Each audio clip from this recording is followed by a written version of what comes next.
You've scheduled your team and published the shifts. Now, let's look at where those invoices show up. From the left menu, click Payments.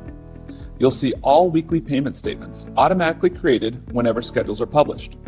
Click the Edit icon on the right to open the Invoice Editor.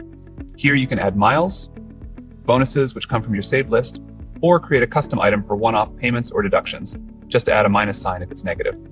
You can also adjust the daily rate directly in the table. Any change you make here updates instantly in scheduling and vice versa, so invoices and shifts always stay aligned.